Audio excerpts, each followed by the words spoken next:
أعوذ بالله من الشيطان الرجيم. بسم الله الرحمن الرحيم. وإذا رأوك إن يتخذونك إلا هزوا أهذا الذي بعث الله رسولا. سورة الفرقان 41 نمبر آیات. پدې 41 نمبر آیات کې زجر ذکر کیږي د هغه خلکو د پاره د نبی عليه السلام پر به مذاق کا او د هغه د پیغمبري مذاق به وډاوه او سپکاوي به کا. الله تعالی وی و اذا راوک هر کله چې ویني تعالی ای پیغمبره دستا دشمنان ان يتخذونك دوی ننسی تعالی را الا هزوا بغیر د ټوکونه چې څنګه به تاسو درګي ولګي بل کار نه صرف ټوک شروع کی او بیا وی هذا الذي بعث الله رسوله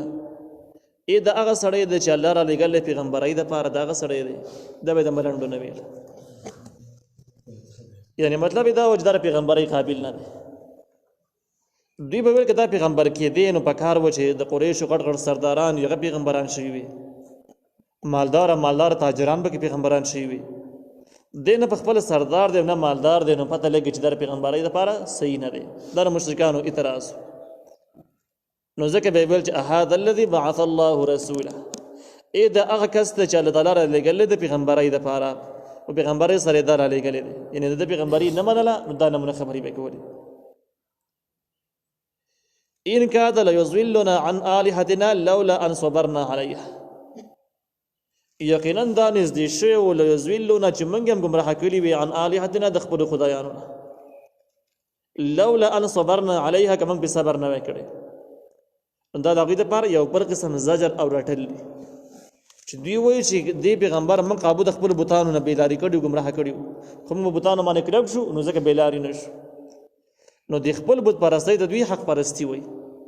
او د بوتانو مخالفت ته دوی ګمراهي وایي حالانکه بت پرستی په خپله ګمراهي ده د بوتانو مخالفت ته بعینه توحید دی. نو حاصل دا شو چې دوی دومره غټ جاهلان دي چې خپلې ګمراهۍ ته دوی هدایت وایي او چې کوم اصلي هدایت دی هغې ته دوی ګمراهي وایي دومره هم نه پوهېږي. نو ان کاد یقینا دا پیغمبر نږدې و لیضلونه چې موږ یې ګمراه کړي وي عن آلهتنا د خپلو خدایانو نه. دا مشرکانو به ویل چې نږدې و چې موږ هم د خپلو بوتانو نه اړولي وي لولا ان صبرنا علیها که موږ به صبر نه وی کړی خو موږ بوتانو باندې کلک شو نو د بس وانه اړولو. دا د مشرکانو خبره وه. وسوف یعلمون حین یرون العذاب من اضل سبیلا. دا ادخال الهی دی الله تعالی کلام دی. الله تعالی وسوف یعلمون او زرد چې دوی به خبر شي حین یرون العذاب په هغه وخت چې دوی ویني عذاب من اضل سبیلا چې څوک ګمراه هرې د سمې لارې نه. اوس خو دوی پیغمبر ته ګمراه وایي او ځان ته په حقه باندې وایي خو چې کله د کفر او وبال او د کفر عذاب مخامخ راشي نو دوی ته به بیا پته ولګي چې څوک ګمراه دی او څوک ګمراه نه دی. نتیجې نه به پته ولګي یعنی کله چې حساب وشي د بدپرستۍ او د شرک او بال ته معلوم شي د کفر چې کومه سزا راغلي ته مخامخ پیش شي دوی به یقین سره به ووایي چې موږ ګمراه وو پیغمبر ګمراه نه و. ارأیت من اتخذ الهه هواه آیا تا لیدلی دی هغه سړی چې نیولی دی الهه خدای خپل هواه خواهش خپل خدای خپل نه بس خپل خواهش جوړ کړی دی. نو چې کله خواهش خپل خواهش چې کوم دی خدای د خواهش برابر جوړ کړی دی موافق د خواهش خپل یعنی دی هغه چا ته خدای وایي چې کوم د خواهش ورته خدای وایي نیولی دی خدای خپل هواه موافق د خواهش خپل. بلې صورت کې دې مطلب بدا شي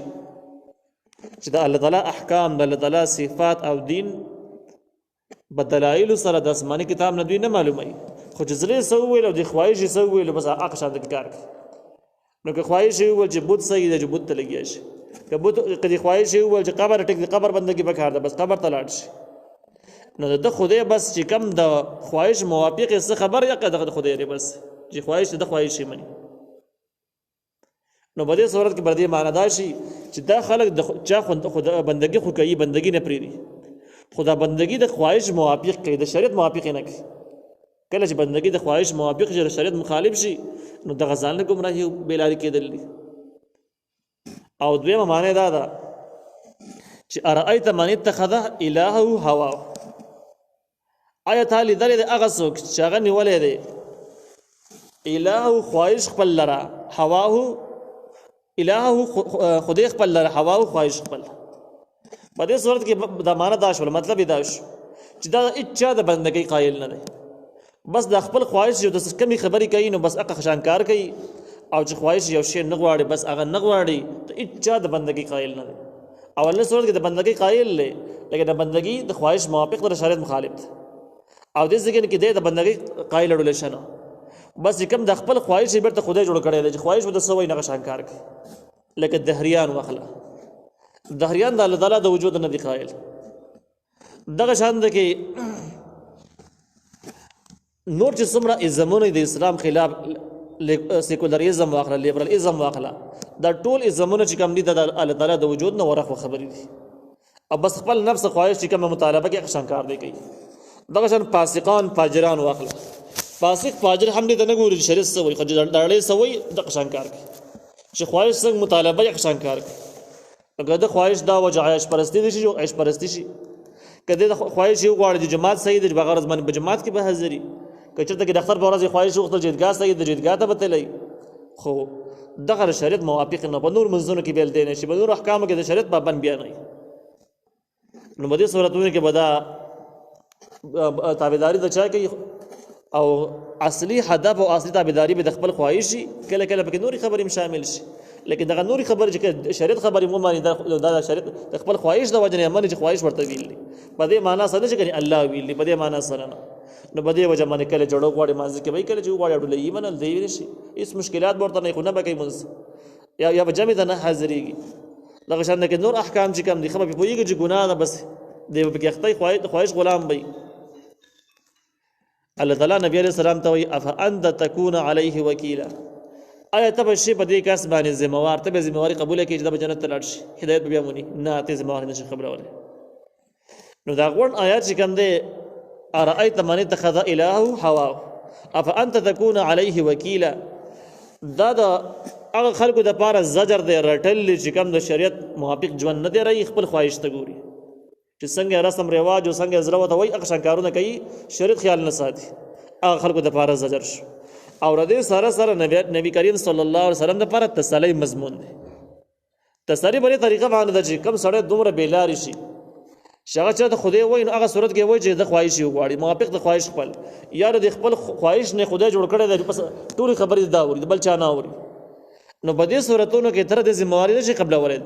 د حق لارې ته د ناراضي دې ذمہواری ستا په سر باندې نه ده، ستا کار صرف هدایت دی، لہذا بدی گمراهان او مجرمانو باندې دومره ظلم خورج دا وری سمیلار ترانلو،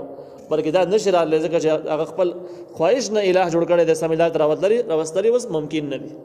نو لہذا ته ځان دومره متنګ و دومره ځلې مخه پکوه، دا مطلب شو تسری شو. ام تحسب ان اکثرهم يسمعون او يعقلون، ایت ګمان کې چې اکثر د خلکو نه يسمعون اوري او یعقلون یا عقل لري، ان صاحب خیال دا چې کنه ټول خلک ته څومره خلک ښکاری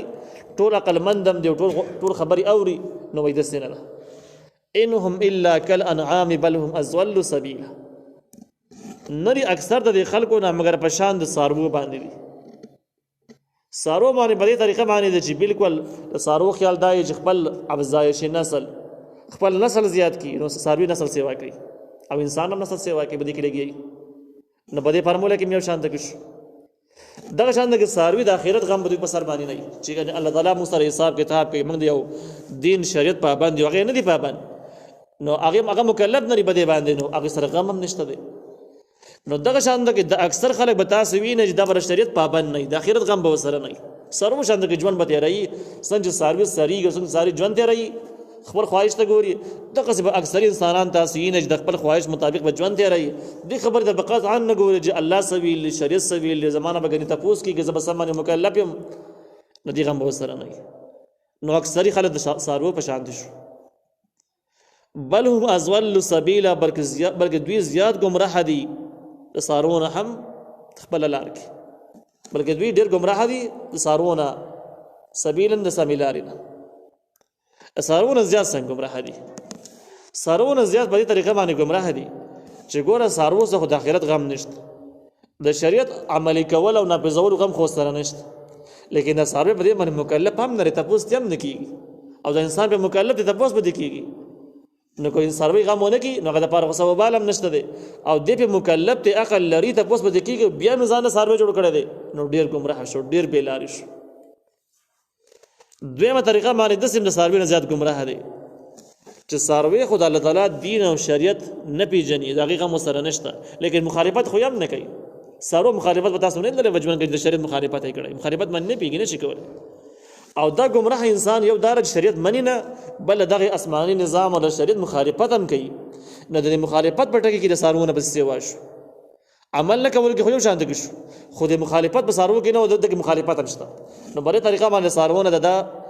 حالات ډېر زیات بدترین شو گمراه شو